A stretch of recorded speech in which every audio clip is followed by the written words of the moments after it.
Hello, I'm the incorrigible luddite coming to you from Seattle Records here today in the fashionable north end of the U District here in Seattle, Washington. Beautiful spring day, March 22nd, I believe.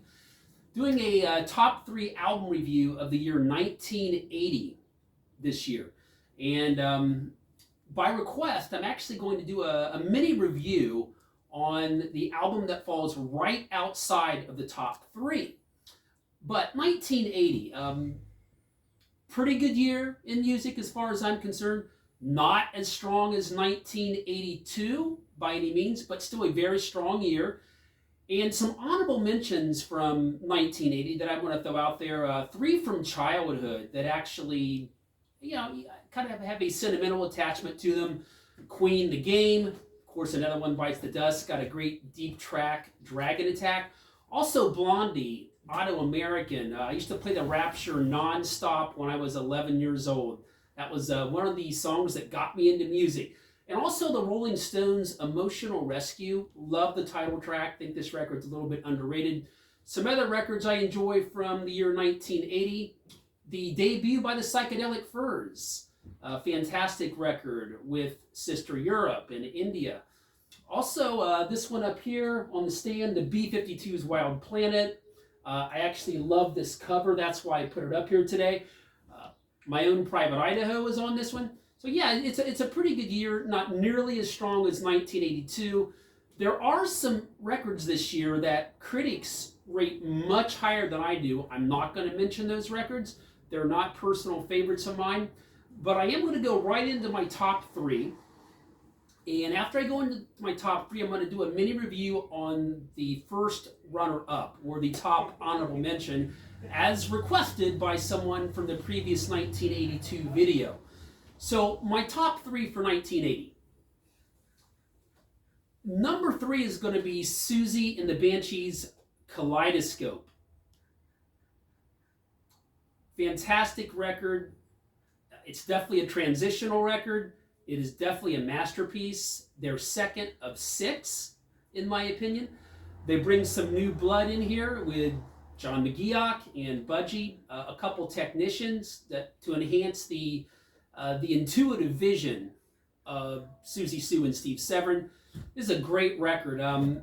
It doesn't feel quite as, may I say, conceptual as the later Banshees 80s records, such as obviously Juju, A Kiss in the Dream House, Tinderbox and Peep Show. This one acts more as a collection of great songs because there's really a big variety of sounds on this record. I love this record. It is the start of my favorite three-album run in popular music history, starting with this one, going into Juju, and then A Kiss in the Dream House in 1982. It's also the start of my favorite 10-year run ever for a vocalist.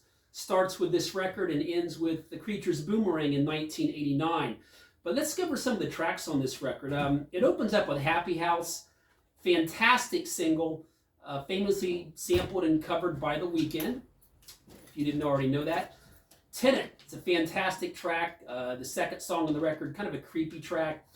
We've also got four other great tracks on this record, another great single, Christine, and three great deep cuts. Paradise Place, they get some help from Steve Jones of the Sex Pistols on guitar on that track. He sounds nothing like Steve Jones of the Sex Pistols. It's much more of an abstract playing style on this track. Also, Red Light, fantastic track, very hypnotic, uses the synthesizer in a very cool way. And my favorite track on the record is definitely Desert Kisses, which is probably one of my 10 favorite Susie and the Banshees tracks. Very big, kind of subaquatic bass line from Steve Severin. Some great guitar work from John McGeoch. This is the record where Susie first starts to develop that fabled textured voice that she's most known for. Fantastic record, a 10 out of 10, and my third favorite record of the year 1980. Number two and number one were very close, and I kind of deliberated on this one for a bit, but at the end of the day, my number two is going to be Scary Monsters and Super Creeps by David Bowie. This is tied for my second favorite David Bowie album with Low. Station to Station is my very favorite. This is a definite masterpiece. The reason I put this at number two is side A is much stronger than side B. I mean, side A on this is just an incredible album side, maybe my favorite Bowie album side. It's No Game Part 1, Up the Hill Backwards, and especially the last 3 tracks on this side, Scary Monsters and Super Creeps, Ashes to Ashes, which is probably my favorite David Bowie single, and Fashion. Now, side B, not quite as strong. It opens up with a real bang with Teenage Wildlife, which is one of the best tracks on the record, but it does slow down a bit on the next 3, Scream Like a Baby, Kingdom Come, Because You're Young. Those are the 3 weakest tracks on the record for me, and It's No Game Part 2, and it ends on a very high note. So really, 7 of the 10 tracks on this record I really love. Again, Ashes to Ashes is probably my favorite Bowie single. Robert Fripp is all over this record. You probably know him, or you might know him from King Crimson. Great guitar work all over this record. Yeah, this is a fantastic record. I mean, you can't go wrong with Ashes to Ashes and Fashion back to back. Teenage Wildlife is probably my 3rd favorite track on the record. But again, it slows down a little bit on side B with the 3 tracks in between Teenage Wildlife and It's No Game Part 2.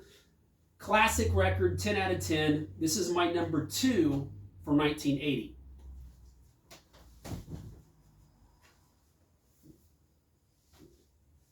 Now, number 1 is going to be Peter Gabriel 3. It's also known as Melt. This was very, very close between this and Scary Monsters, but I think this is a more consistent album. This is definitely Peter Gabriel's best album. He gets some help on here from, guess who? Robert Fripp. His stamp is also all over this record. Not as much so as on Scary Monsters, where he plays on 5 or 6 tracks, but he does play on a couple great tracks on this record, most notably, I Don't Remember. That might be my favorite Robert Fripp session piece. Great guitar work on that track. Kate Bush also makes an appearance on here, of course on Games Without Frontiers, providing some great background vocals. I think the reason I rate this one a little bit higher than Scary Monsters is simply because side 2 is definitely a little stronger on this record. I also think the opening track on this record, on side 1, Intruder, which is probably my 3rd favorite track on the record, it's a little stronger than the opening track on Scary Monsters, It's No Game Part 1. Intruder is a very creepy track. Very good drumming. I think Phil Collins actually plays drums on this track, and I don't think there were any cymbals, correct me if I'm wrong, I don't think there were any cymbals used on this album at all as far as the drummers are concerned, and I don't know if that was Peter Gabriel's idea or the drummer's idea, but it works quite well, making this a very, very influential record throughout the course of the 1980s. Of course, it ends on side 2 with a classic Peter Gabriel track, and that is Biko. So yeah, this album, start to finish, very, very consistent. It's a very, very forward-thinking record, and I had to go with this at number 1 by a hair over Scary Monsters. Very, very close. So those are the only 3 records, this one at number 1 from 1980, that I really consider masterpieces. The album that I really wanted to focus on today, though, and I'm doing this by someone who requested a review on a Rush record, I'm going to focus on Rush Permanent Waves. This is probably the 4th best record, in my opinion, of 1980. If I didn't mention this at the outset, of course, this is all entirely subjective. I hope I did mention that. If I didn't, I am now. Fantastic record. This is a transitional record between what they were doing in the late 70s, their kind of their heavy prog phase, and what they're going to do in the 80s, starting on Moving Picture and moving forward. It does look back at what they were doing in the late 70s. It also looks forward to what they're going to be doing in the early 80s. Now, this is the beginning of what I consider their best 5-album run. Starts with this. It ends with Power Windows in 1985. The 3 best are the 3 in the middle. Moving Pictures next year, Signals, and Grace Under Pressure. Those are my top 3 Rush records, but this is kind of where it starts. And I do think this is the 4th best record of 1980, the number 1 honorable mention. But I wanted to review this one today because someone did request an earlier Rush record. This is as far back as that I go with Rush, at least on vinyl. This record's a 9 out of 10. There's only 6 songs on the record. And what Rush has done here, they've actually kind of consolidated their chops a bit. There are no songs over 10 minutes on this record, unlike their previous three. They are trying to become more commercially viable, I suppose. They're looking at what's going on around them. The Police have a significant effect on one of these tracks, and that is the opening track, The Spirit of Radio. Fantastic track. Probably my fourth favorite song on the record. It is a classic rock radio staple. Great musicianship on the record. I love the kind of reggae breakdown about 2/3 of the way through the song. Really fantastic song. Very good lyrical song as well. Neil Peart's lyrics here also take a big step up from the 70s.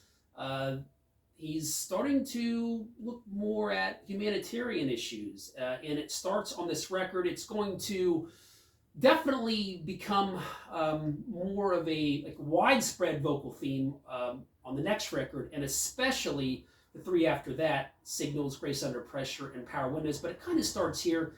Yeah, Spirit of Radio, fantastic. The second track, Free Will, I've never been sold on. This is not a favorite of mine. It's definitely my least favorite track on the record. It's the other track from the record that got a lot of classic rock radio airplay, as I recall, back in the day. More of a straightforward song. And I don't like my Rush straightforward. I like them more on the atmospheric side. It's a pretty straightforward track. It's not straightforward in the sense of like, an Aerosmith or an AC/DC or a ZZ Top, but it is straightforward for Rush. It's probably why I don't like it quite as much. The third track on side one is fantastic, and that is Jacob's Ladder. I had to go back and listen to this one, and I realized it is better than I ever thought it was. It's one of the heaviest tracks probably in Rush's catalog. It's got a great drum breakdown about 2/3 of the way through the song. It's very heavy sounding song. It does look back at their 70s prog roots quite a bit on this one, but it's a great track with great musicianship. Now, side two is my favorite side of the record, starting with Entre Nous. Very unique track in Rush's catalog. Looks, I believe the lyrics really deal with like an interpersonal relationship of some kind, which is, again, is not something that Rush writes about a lot, but it's very effective on this song. Also, there was interesting on Entre Nous, there really isn't a guitar solo on this song, and it's kind of the first song in Rush's catalog where there really isn't a true guitar solo, and I really like it when they do this, to be honest. Nothing against Alex Lifeson, but it's really about the song. You'll hear this later on New World Man, and also far into the future on Time Stands Still, where there really isn't a traditional lead. But it's a great song with great lyrics by Neil Peart. Different Strings is the second weakest track on the record after Free Will. They would do this kind of song a little bit better later on Signals with Losing It. Not really sold on this one, but the best track on the record, and definitely one of my 10 favorite Rush tracks of all time, is the last track on side two, and that is Natural Science, which is a meandering prog epic with three different parts to it. I believe that the middle part is Hyperspace. The last part is Permanent Waves. I'm not sure what the first part is called off the top of my head without looking down at it, which I'm not going to do. But it works in three different units in traditional classic progressive rock formatting. Works very well. Very, very great lyrics on this song by Neil Peart. Looks at a lot of different aspects. It looks at like perhaps the superstring theory is kind of thrown in here on this track. It really, everything is set up very well by the very beginning of the track, which kind of paints an image of small tide pools in the sea with tiny crustaceans not wanting to go out to sea, wanting to stay in the tide pools. Excellent imagery there on this track. It's a very artistic track. Does look back at their prog roots, but it's probably their best epic because it's very consolidated compared to what they were doing in the late 70s. Can't recommend Natural Science highly enough. Overall, this is probably my fifth favorite Rush album after the next three, which would be Moving Pictures, Signals, and Grace Under Pressure. Those are my top three, probably followed by 1978's Hemisphere, just because it is a musical masterpiece. But yeah, this is where Rush really kind of takes off for me, and they do it by consolidating their chops, writing shorter form songs, and leading us into the 80s where they become more and more synth heavy and more interesting lyrically. So I want to do this review today for someone who requested a rush review. That's all that I've got. This is my 1980 review for Seattle Records. I am the incorrigible luddite, fighting technology with technology, and as always, mired in my own hypocrisy. Thank you very much for watching today, and have a great day.